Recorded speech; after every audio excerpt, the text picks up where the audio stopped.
India's message to Beijing is loud and clear. The Eastern Front is armed, alert and unafraid. The Indian Army is ready to strike back if China decides to test its resolve on the Eastern Front in any manner. The Indian Army has ramped up its combat preparedness near one of the country's most strategically vulnerable stretches, the Siliguri corridor, also known as the Chicken's Neck. This narrow 22-kilometer wide land bridge connects mainland India to the northeast. And right next to it, at the Teesta Field Firing Range in West Bengal, India has staged a powerful, precision-heavy military exercise that signals far more than just routine readiness. It was an exhibition of modern warfare capabilities, not just a drill for optics, but for real-time, real-scale war simulation. Armored T-90 tanks powered through simulated battle zones. Sophisticated drones flew overhead, scanning targets. Multi-barrel rocket launchers were fired. Anti-tank missiles hit with deadly accuracy. Robotic dogs powered by AI entered simulated battlegrounds, symbolizing how warfare is being transformed by technology. And the Indian Army also field-tested an array of high-mobility, all-terrain vehicles, agile enough to move through snow-covered passes, rocky mountains, and even rivers. But the message was not in the machines alone, of course. It was in the coordination. Infantry units, artillery regiments, brigades, elite para-special forces coordinated their movements both in terms of firepower as well as strategy. And India was not just rehearsing defense. It was preparing to seize control if provoked. And this show of strength coming in the context of rising regional tensions, not just from China, but also from Bangladesh. Ever since former Prime Minister Sheikh Hasina's ouster in August last year, Bangladesh's interim government under Muhammad Yunus has made multiple comments about India's northeast and the Chicken's Neck specifically. And India is not ignoring that rhetoric. It is responding with action, in fact. And the latest exercise is not a one-off event. It's part of a pattern. In January, India launched Devil Strike, a joint operation by the Army and the Air Force near the Siliguri corridor. In February, T-90 tanks rolled out for a live-fire exercise that lasted an entire month. March witnessed anti-tank guided missile drills by the Eastern Command of the Indian military, again at the Teesta range. And now this latest war simulation has set a whole new benchmark for battlefield readiness. And this is a consistent strategy, not a coincidence. India is not just reinforcing defenses, it is laying down a red line, whether the threat comes from across the border in China or from anywhere else. New Delhi is prepared to strike decisively. Lights out, sirens blaring and Pakistani radars scrambling for answers in the darkness. But the real threat was already in the sky. Unstoppable, invisible and supersonic. Our next story taking a closer look at how on the intervening night of May 9 and 10, the Indian Air Force unleashed the BrahMos and the world saw a new era of air warfare.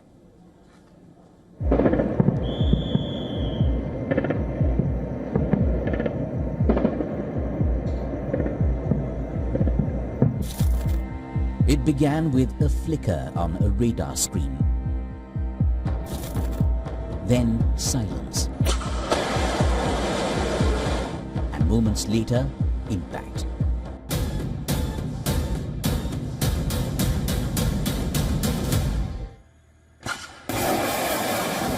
In the dead of the night, India unleashed its most formidable weapon. The BrahMos, supersonic, precise, unstoppable.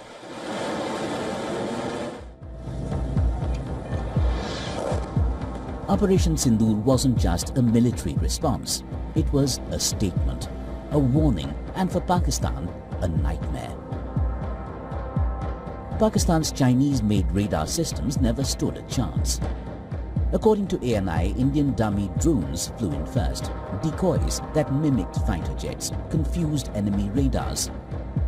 Once exposed, kamikaze drones swooped in, disabling air defenses with surgical strikes. It is a cat and mouse game, and you have to be ahead of the curve to beat your adversary. So that is what is going to happen. So if you ask, was this different? Was this engagement different? Definitely it was different. And a lot of new aspects have come out, but we were prepared for it, we were trained for it, and we were equipped for it. As Pakistani air defenses scrambled in panic, BrahMos missiles followed in silence. Sargodha, Rahim Yar Khan, Skardu, and Jacobabad are among the 11 major Pakistani air bases damaged in Indian strikes. Each was struck with chilling accuracy. According to ANI's report, about 15 BrahMos missiles were unleashed by the Indian Air Force with an aim to disrupt Pakistan's ability to launch aircraft and other operations. With Pakistan's air power crippled, along with BrahMos, Indian forces unleashed Scalp, Rampage and Crystal Maze missiles. Loitering munitions and laser-guided bombs tore through hardened shelters.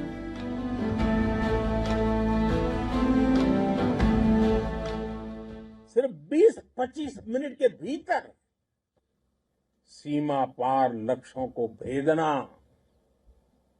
बिल्कुल pin pointed targets को hit करना, ये सिर्फ एक modern technology से less professional force ही कर सकती है। आपकी स्पीड और प्रिसीजन इस लेवल की थी कि दुश्मन हक्का बक्का रह गया। A gaping crater now marks the center of Rahim Yar Khan's runway, proof of a strike no denial can erase. Pakistani military systems fired, but at shadows. India's real warplanes came low and fast, invisible to conventional radars. And staying well on the Indian side, it was modern warfare. So what about Pakistan's response? Wild launches, panicked scrambling and eventual silence. China's tech, touted for years by Pakistan as a counter to Indian might, lay exposed. The HQ-9 radar network, the very spine of Pakistan's air defense grid, was reduced to twisted scrap. और हमारे drones, हमारी मिसाइलें, उनके बारे में तो सोचकर पाकिस्तान को कई दिन तक नींद नहीं आएगी। The Indian Air Force didn't just fire, it filmed. Thermal signatures, real-time drone feeds, aligning with satellite images, all presented in a clinical evidence-backed briefing by the Indian Defence Forces. In contrast, Pakistan's military presser offered bluster, blurry slides and zero proof. Pakistan's humiliation is now playing out in real time. Its Chinese-supplied arsenal failed. Its military doctrine failed. Only one system truly worked. India's BrahMos. India didn't just retaliate, it redefined modern air warfare. Bureau Report, WION World The World. For decades, scientists have pondered over what lies on the dark side of the moon. We kept wondering what answers lie hidden beneath the surface. And now data from NASA's twin robotic spacecraft finally peeling out some of the moon's deepest secrets. Take a look.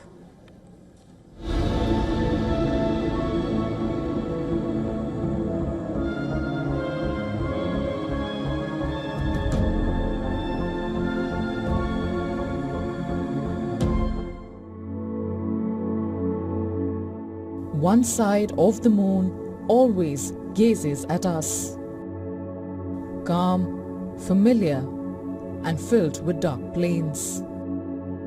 The other remains hidden, rugged and scarred. Why does Earth's closest celestial neighbor wear such different faces? For centuries, this question puzzled astronomers, poets, and dreamers alike. Now, a groundbreaking NASA study has peeled back the moon's outer shell to reveal the answer, and it lies deep within. Using gravity data from twin NASA spacecraft, scientists have discovered massive structural differences under the moon's crust. The far side, battered and mountainous, is underlain by a thicker, colder crust rich in radioactive elements. In contrast, the near side, the one we see, has a thinner crust, allowing ancient volcanic activity to create the smooth, dark plains known as Maria. This new insight confirms what scientists have long suspected. The two hemispheres didn't just evolve differently on the surface. They were born with different internal characteristics. These findings are not just solving a mystery of lunar geography, but reshaping our understanding of how the moon and potentially other planetary bodies evolved. The finding shows how little we know about our closest celestial body. India's Chandrayaan missions have contributed crucial data to lunar exploration, while NASA's Artemis program plans to put humans back on the moon, aiming to explore these very contrasts firsthand.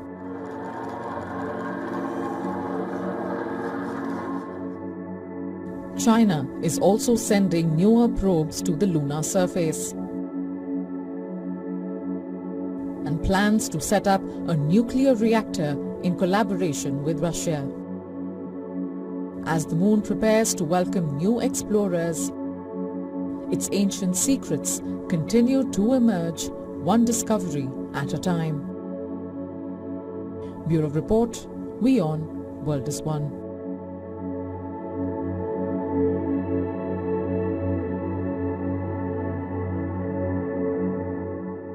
The European Union is accusing TikTok of violating its Digital Services Act. TikTok allegedly failed to maintain a public advertisement repository that is now mandatory under the EU's Digital Services Act. European Union regulators have officially charged TikTok for breaching the EU's Digital Services Act. If found guilty, TikTok could be slapped with a massive fine running into billions. Reports suggesting the short video platform could face hefty fines of up to 6% of its global revenue. EU's Digital Services Act requires all online platforms to publish ad repository. And this repository is important to help researchers and users identify scam ads and understand how platforms' online advertising actually works. The report also states that TikTok failed to provide sufficient information regarding the content of the ads, the targeted audience, and the sponsors behind them. TikTok has responded to the charges, stating that while it supports the goals of the regulation, it disagrees with how the European Union is actually interpreting certain aspects of the law. TikTok also criticized the process, arguing that it is receiving feedback through preliminary findings rather than clear public guidelines. It's important to note here that TikTok is under a separate EU investigation related to risk management during elections. And for now, TikTok has the opportunity to review the Commission's findings and submit a written response as well.